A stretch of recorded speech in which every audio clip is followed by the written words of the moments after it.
Hey there, Mr. Redder here. Welcome back to r/EntitledPeople Stories. Today, we're diving into more Reddit stories with Karen. My spoiled daughter demanded I fund her MLM business. I'm a single dad, 56, and I have one daughter, Alyssa, who's 22 now. Her mom passed from cancer when Alyssa was just 15. That moment split our lives in half. Before, we had a home that felt stable.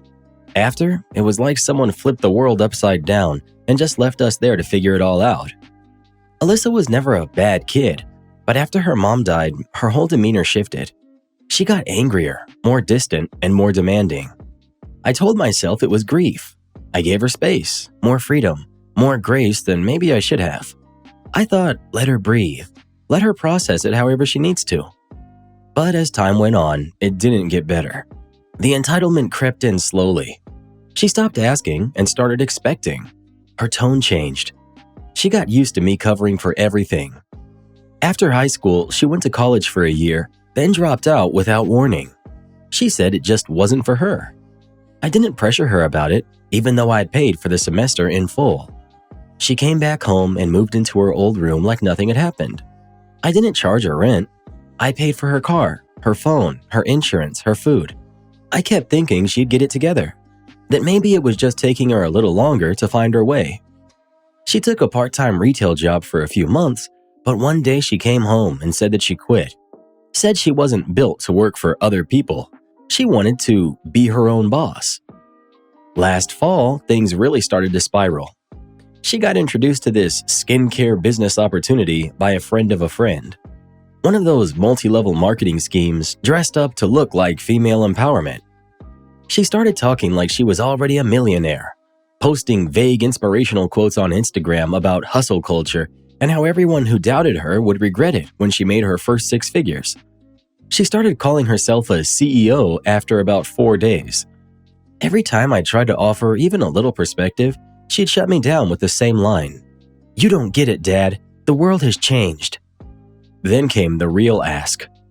One night, she sat me down and told me she was ready to take the leap, but she needed startup money, $5,000 to be exact. She said it would cover her first round of inventory, plus the cost of some live events she couldn't afford to miss. I told her no. I explained gently that I didn't believe in the business model and that I wasn't going to invest in something that didn't seem real. I told her I wasn't trying to kill her dream, but I couldn't support something I didn't trust. That conversation ended with her storming out of the room and slamming her door. She didn't talk to me for 3 days. A few weeks passed. We stayed civil but distant.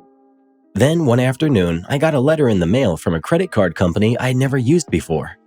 The envelope looked like junk, but something told me to open it. The statement inside showed nearly $4,000 in charges. My name, my address, all correct. And all the charges were to the skincare company. Event tickets, merchandise, and online shops that I didn't even recognize. I stood in the kitchen reading it over and over, not even sure what I was looking at. When I finally confronted Alyssa, she didn't even act surprised. In fact, she barely even looked guilty. She said, "I knew you'd come around eventually, so I just saved you the trouble." I told her this was identity theft. She shrugged and said it was my fault for not believing in her. I gave her 24 hours to call the companies, cancel everything she could, and start making it right. She accused me of sabotaging her success, called me heartless, and packed a bag to go stay with a friend. That night, I filed a fraud report. I locked my credit, froze every account I had, and added every layer of protection that I could. I've had a lot of mixed feelings about all of this. I know I had to protect myself, and I don't regret shutting down the credit card or filing the fraud report, but part of me still wonders if I was too harsh. She is my daughter, and I do love her, even when she makes terrible choices. But love doesn't mean letting yourself be taken advantage of, right? I just wanted her to learn something before it was too late. So, I guess I'm here asking, am I the jerk for how I handled it? Not the jerk. You're not just her dad. You're also the one keeping the lights on and protecting your own financial future. What she did wasn't just immature, it was illegal. You didn't throw her out for being lost or confused. You set boundaries after she stole from you and then refused to take responsibility. That's called parenting, not being harsh. Update 1 month later. Last week, I got a phone call from the parents of the friend she was staying with. They asked if I could come get her. Not because she had done anything terrible, but because things had clearly hit a wall. I drove over without asking too many questions. When I got there, Alyssa was already waiting outside, sitting on the porch with 2 duffel bags and puffy eyes. It turns out the company she joined required her to keep buying product to maintain her rank and stay eligible for commissions. Her sales dried up fast. The retreat she attended was basically a pep rally with overpriced merchandise and a few photo ops to make people feel like they were part of something big. She was out of money. Her credit cards were maxed. Her car had just been repossessed. And now she was being asked to leave because things had become uncomfortable at the house. I stood in front of her for a minute and she just said, "Can we go?" I said I had conditions. If she wanted to move back home, she needed to, 1, get a job, any job. I didn't care where, but she had to start earning again. 2, start therapy, real therapy, not motivational podcasts. And 3, sign an agreement to begin repaying the money she took. She looked at me like I just spit on her. She shouted that I was humiliating her, that I never loved her like Mom did, that if Mom were here, she'd be proud of her hustle. Then she walked back inside the house, slammed the door, and blocked my number later that night. Update 3 months later. She came home. No big apology, no grand moment, just knocked on the door one night around 8 and said, "I'm tired, can I come in?" I nodded and let her in. I reminded her about the conditions, and she said, "I remember, I'll figure it out." She started working part-time at a small boutique near our neighborhood. Nothing glamorous, but she shows up. She's not talking about being her own boss anymore. She's quieter and more thoughtful. She goes to counseling every other week. Sometimes she comes home and goes straight to her room. Other nights, she'll sit on the couch and watch whatever I'm watching, not really talking, just sitting nearby. A few nights ago, we were halfway through a rerun of a detective show, and she said, "Thanks for not letting me sink." I didn't say anything back. I just nodded. And that was enough. It wasn't dramatic, but it was real. She's still working on paying me back. The progress is slow, but at least it's steady. I don't know if we're all the way back to where we used to be, but for the first time in years, I feel like maybe we're moving in the right direction. I still keep my boundaries firm. I still check my mail and credit reports more often than I used to. But I think she's starting to understand something she never did before. That love doesn't mean giving someone everything. Sometimes it means saying no, even when it breaks your heart to do it. If it means anything coming from a stranger, I'm really proud of you. I know how hard it is when your kid is in a self-destructive spiral and you're the one stuck between wanting to save them and needing to protect yourself. My wife and I have been there. There was a time when we were actually scared our adult son might break into our house while we were sleeping. He once threatened that if we left our dog outside overnight, he might not be there in the morning. That was after he begged us for money again, and we finally said no because we knew exactly what it was going toward. We paid for rehab twice, each time hoping it would stick. Each time he promised to cut ties with the group that dragged him into everything, and each time he went right back. It was like he was caught in a loop he couldn't get out of, no matter how much we wanted to believe otherwise. You can only do so much before you realize that loving someone doesn't mean letting them destroy you. Sometimes when they're trapped in that kind of place and refuse to come out, the best thing you can do is love them from a distance. You did the right thing, and I hope you give yourself credit for that. You know, Karen, MLMs are like bad exes. They promise you the world, but they really just stress you out, drain your bank account, and somehow convince you that it was all your fault. And just like a bad ex, they always try to slide back into your DMs. And you gotta love how MLMs try to frame themselves as families. Right.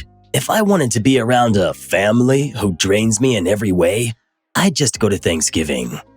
My sister orchestrated a family intervention to get me to leave my partner of 4 years. I met my partner in 2020 while finishing my degree. We were in the same field and had a lot in common. We could talk for hours about everything, faith, culture, and how we see the world. He was funny, ambitious, and made me feel truly seen. We made things official 2 months later. We both knew early on we wanted marriage eventually, but took our time because we were still in school. Our faith background is the same, but we're not from the same ethnicity. We both knew this could be a big deal for our families. His family welcomed me almost right away. My family was another story. I hesitated for over a year to tell them because I knew they would react badly. My parents are very traditional, and I was never close enough to them to share anything vulnerable. My dad especially can be harsh and critical. My siblings knew first, but my eldest sister, who always acted like the third parent, told me to end the relationship because this marriage would be too complicated. I ignored her advice. He's my soulmate, and I wasn't going to walk away just because it would make things easier for my family. About a year in, my mom found a stash of greeting cards from him hidden in my room. She confronted me. I told her everything, and she freaked out. My dad laughed in my face and refused to hear me out. It took days for my mom to calm down. Their conclusion was simple: end the relationship. I refused. We swept it under the rug and continued quietly seeing each other for 3 more years. We took trips together, spent holidays together, and talked constantly. My parents mostly stayed in the dark, except for occasional arguments when the topic came up. By then, we were ready to get engaged. I just needed my dad's blessing, but he would never give it. My mom softened over time and said she would be there for me if I chose him, but my dad and I hadn't spoken properly in years. At the end of 2024, my sister suddenly stepped in. She asked to meet my partner, and we were hopeful. She's my dad's favorite, and if anyone could sway him, it was her. She met with my boyfriend for hours and told me afterward that he made a good impression and she would talk to my dad. Instead, she went through my devices, my room, my messages, everything. 3 weeks later, my mom sent me out to do errands, and when I came home, everyone was waiting in the living room. My parents, my siblings, all of them. My sister proudly announced everything she had found and read, every conversation, every argument, every private message. They told me my boyfriend was manipulative, that I was a victim, that I was being controlled. It was 6 against 1, and I couldn't get a word in. They humiliated me for hours. They gave me an ultimatum: leave him or lose the family. I agreed. I was too exhausted to fight. My sister grabbed my phone, blocked him, and texted him that we were over, even threatening to file a restraining order if he came near me. I went numb. They were kind to me afterward because I was finally the obedient daughter they wanted. I wasn't allowed to have private conversations, and they would ask for my phone at random to make sure I hadn't contacted him. 3 days later, I broke. I reached out to him in secret. I told him everything. He was hurt, but he stayed. He said he would wait for me and help me get out of this. For weeks, I was still numb. Then came the anger. I was angry at my sister for betraying me, angry at my dad for being so cruel, angry at my whole family for invading my privacy and making me feel like a criminal. I told my mom I would never forgive them for this. She told me to marry him anyway and accept the consequences. She said she would stand by me. I sent my dad a letter apologizing for hiding things, explaining how I felt, asking for his support. He didn't reply. Instead, he sent the message to my sister, who blew up my phone calling me a manipulator and tearing me down. My dad came to my room and yelled. He threatened to leave my mom and break up the family if I chose my partner. I've never felt so broken or alone. Your sister sounds toxic. She crossed a line that can't be uncrossed. She's actively trying to tear down your family. Go no contact. Going through your devices and sharing your private messages with your entire family is beyond controlling. It's a complete betrayal of trust. That wasn't helping you. That was humiliating you into compliance. I'm sorry you had to go through that. If you can, start planning to get out of that house. Even just knowing you have an exit plan might make it easier to deal with them in the meantime. This is heartbreaking to read. They treated you like a child, not an adult who can make her own decisions. And the way they used your private conversations against you is just cruel. You don't owe them blind obedience just because they're family. I hope you can get support from friends, a therapist, or anyone outside that house who can remind you that you're not crazy for wanting a life of your own. Update. Hi guys, sorry this is late. I didn't expect my first post to get so much attention. Reading it now, I can tell how broken I was in January. I probably wrote it hoping for sympathy, but the harsh words in the comments are what I needed. You were right. What my family did was wrong, but I was also wrong for not stepping up for myself sooner. I'm still in contact with my partner. The blocking lasted 3 days before I cracked and reached out. I told him everything. There was a lot of, "I told you so," but he still stayed. I give him credit for putting up with me because I really did just fold under the pressure. I was raised my whole life to believe my obedience would earn love, but nothing I did will ever be enough for my dad. Therapy has helped so much. I've stopped asking myself why my dad said I deserved to be hurt, or why my sister betrayed me. There will never be a good enough answer. I've stopped caring about their approval, and I've stopped hoping for them to understand me. I'm focusing on becoming independent. I still live at home, but I keep it civil and distant. I don't talk to my dad or my sister. I'm polite to my mom, but I don't confide in her anymore because she will always side with my dad. I still have 2 years of school left, and I can't afford to drop out or restart somewhere else. I'm quietly saving and packing so when I have the chance I can leave. It may take time, but I'm determined to get out. Why can't you marry your boyfriend and still finish school? I mean, you're an adult. Your family has already shown you that they will interfere with every major decision you make if you let them. Surely you don't plan to keep them involved in your life after everything they've done to you. You don't owe them more years of obedience. If being married would give you more stability and freedom, you should consider it now rather than later. I'm guessing your parents are paying for your school, but if they're not, then this makes their control even more ridiculous. They're not financially supporting you, they just think they own you because you live under their roof. It's still garbage behavior either way. They're using access and proximity to control you, not actual authority. If you can get a side job, line up roommates, or even crash with a friend for a while, that might be worth doing just to have breathing room. The longer you stay, the more they'll think this control is normal. The only advice I have? Don't do this just for a man. Do it for yourself. Your main goal has to be self-sufficiency. You need to know you can support yourself, make choices for yourself, and stand on your own 2 feet without fear of retaliation. That's not just for your relationship, that's for your mental health. If you build independence now, you'll be meeting your partner as an equal, not someone still under their parents' thumb. It's not about breaking up, it's about getting to a place where your happiness doesn't depend on anyone else's approval. Not your dad's, not your sister's, and not even your boyfriend's. Okay, that wasn't an intervention. That was a whole family ambush. Right? Sister went through her room, her phone, probably her emails, like the family FBI. I just hope she packs up and leaves soon. Freedom is gonna feel so much better than family surveillance. Am I the jerk for not honoring my wife's dying wish? 6 years ago, I lost my wife after what was supposed to be a routine illness. She had been hospitalized with pneumonia, and even though she needed oxygen, all the signs were pointing to a full recovery. The night before she passed away, she was joking around a little. Out of nowhere, she looked at me and said, "If I die, you're not allowed to date." I laughed. I thought she was teasing. Our 2 daughters were in the room, ages 14 and 12, and they laughed too. I even promised I wouldn't because, in that moment, it seemed like a silly thing to say.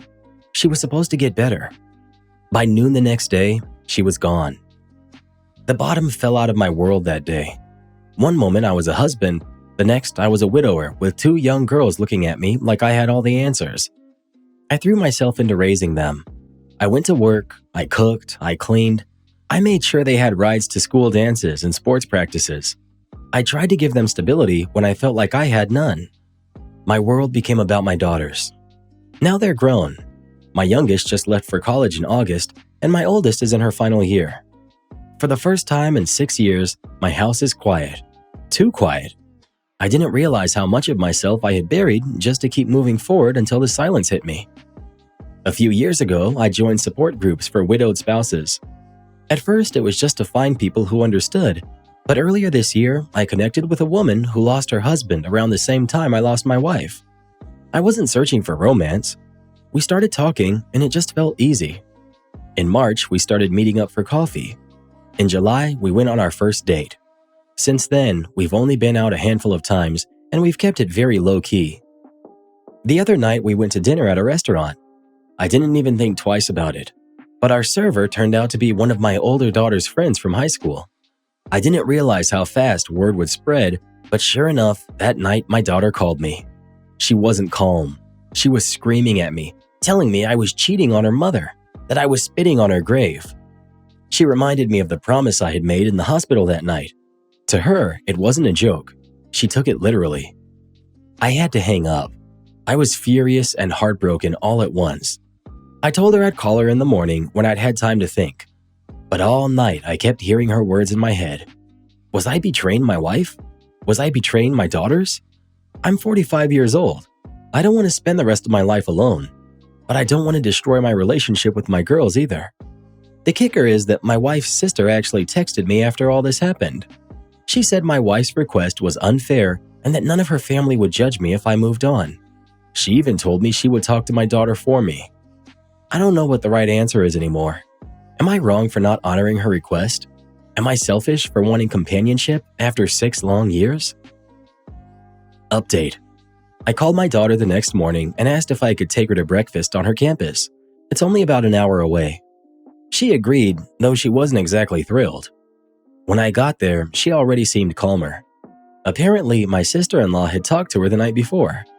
My younger daughter, who's away at college several hours from home, had also called her and told her that she was being unfair and that I had a right to live my life. It sounded like they had both gotten through to her. Over pancakes and coffee, I told her how much I loved her mom. I told her nothing and no one could ever replace her. We laughed and cried, remembering little things about her.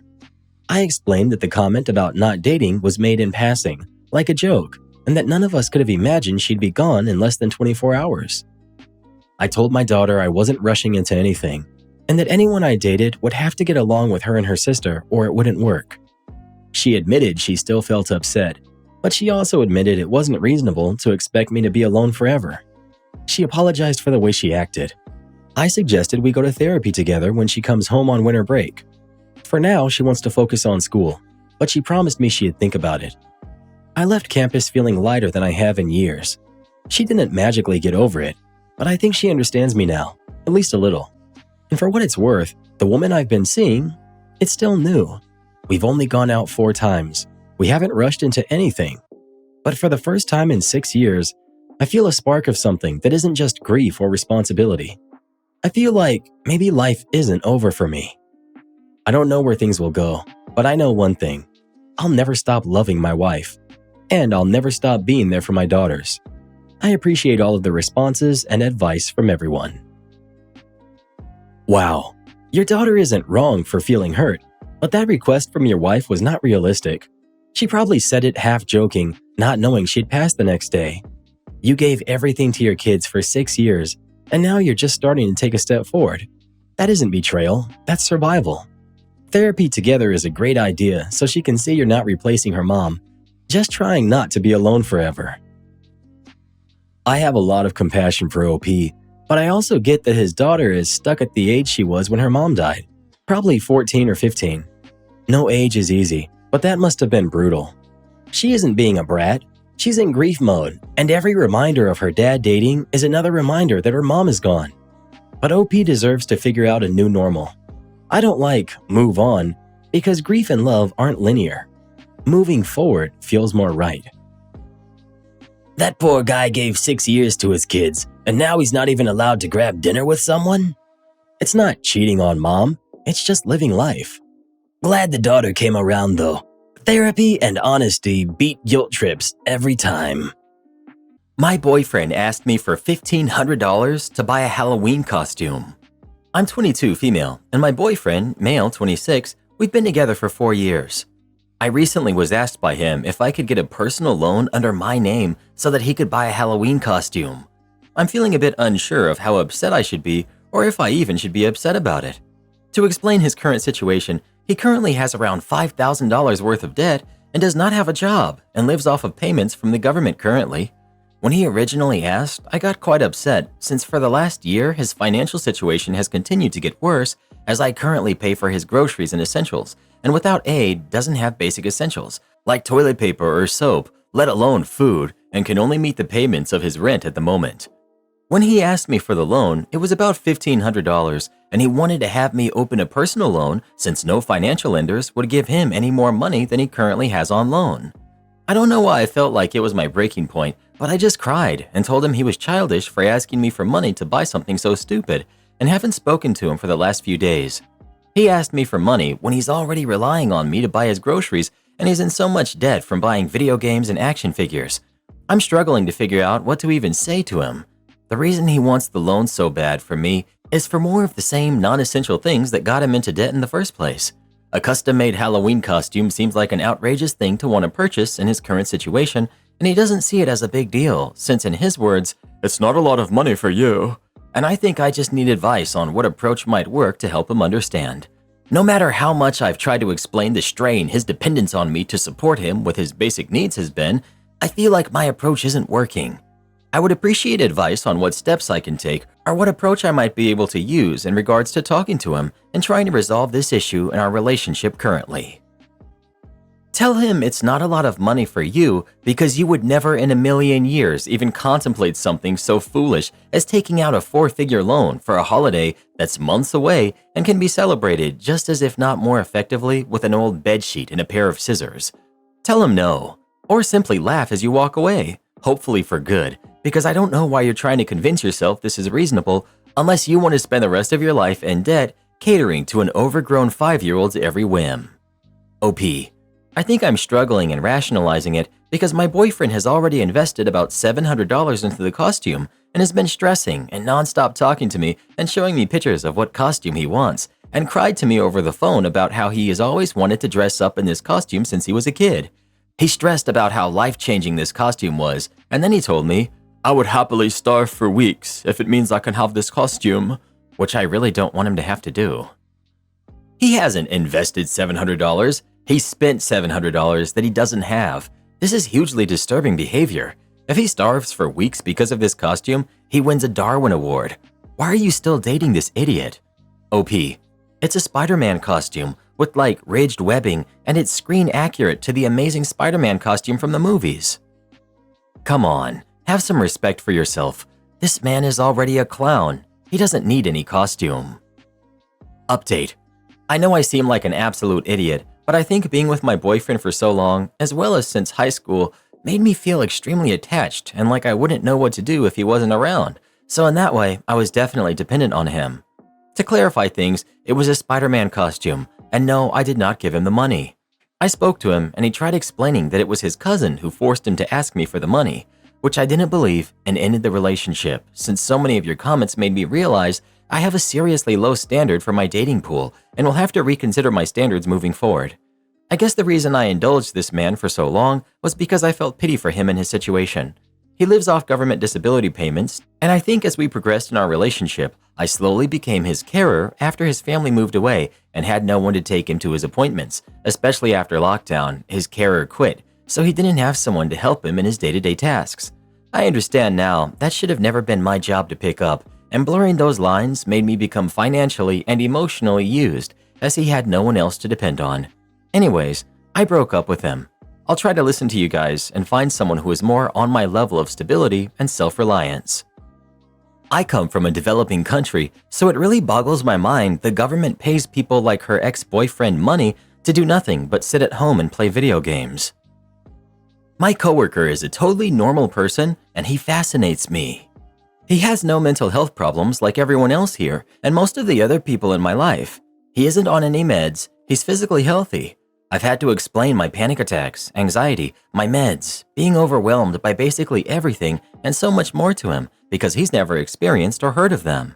Almost everyone I know is a mess, and the contrast between them, myself, and him is amazing to me.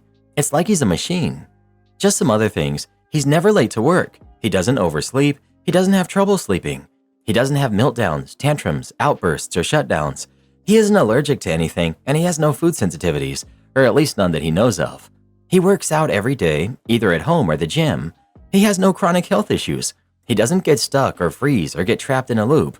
He can drive without issue and knows how to get to where he wants to go without his phone. Detours don't cause him any issues. If things don't go to plan or have to change or just fall apart, he just adapts and moves on. He can just talk to people, males, females, just casual conversation. If a big choice has to be made, he just makes it. He does what he says he'll do when he says he'll do it, the way he says he'll do it. He can solve problems. There's no Googling, no looking it up. He just knows. He doesn't keep his phone on him all day. He just puts it away and has no need to look at it. He doesn't use social media, he doesn't follow it, and he doesn't care about it. When I graduated high school in 1991, I would have never dreamed in a million years that the fact I'm basically the guy in this post, I would be considered unusual in today's society. A normal dude who was transported here from the 80s before the internet, before GPS, and before social media. Rare nowadays. This all just sounds like normal adult living to me. It makes me sad for OP that this person sounds like a machine rather than just a healthy adult. This is an incredibly sad snapshot of society when someone healthy and mentally stable is looked at like a unicorn. Maybe if OP took up some of the lifestyle choices of this individual, they may have some success in overcoming a few of their issues. Also, would love to know the ages of OP and said dude. Dude works out, sleeps well, definitely eats well, and is healthy.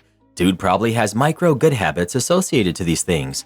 Most importantly, he probably doesn't care about the internet and isn't terminally online. Anyone here reading this, start exercising. It doesn't matter how much, or where, or how, as long as you're doing proper form and increasing intensity as you go. Start eating more healthy, varied foods. Avoid fast food like it wants to destroy you, because it does. Sleep before midnight and never sleep in too much. Have a habit of sleeping in a dark room and a bed that you only use for sleep. Also, try and reduce your time online. People suffering around the world is sad. Climate issues are sad. Might eventually catch up to you and impact you because the world is kind of connected now. But you can do nothing about it except be a person who doesn't cause suffering in climate issues. That's it. That's all you can do. People don't matter unless they do. Your partner, kids, your family, best friend or two, that's about it. No one else really matters unless you're directly dealing with them. And get some sun for goodness sake and go out a bit, even for a walk near a park or something. Stop blue screen diet at home. I guarantee with zero doubt that anyone, no matter who, can start doing these things and be consistent in progress. Not even do them regularly, just each week doing better than the last. Then your life will immediately get better without any questions or hiccups. Stress is the core and base of all human issues. We're in a permanent fight or flight because of the lack of the things above. Our bodies are being destroyed, our brains are rotting and worried, we are malnourished and dehydrated and lacking sleep, and the world is collapsing around us. We're in a war without the war, and these things above help to disassociate from that. Wow, they should really have some classes on this kind of stuff in high school. I think it would really help a lot of people, to be honest. Yeah, and it would wreck corporate profits. You think big tech and pharmaceuticals want people to be healthy? Think again. Imagine creating a secret dessert recipe that goes viral. Then a wild Karen comes up to you and demands your recipe. That's exactly what happens in our next video, the one that just popped up on your screen. Give it a tap and come have a listen. Karen and I will be right there waiting for you.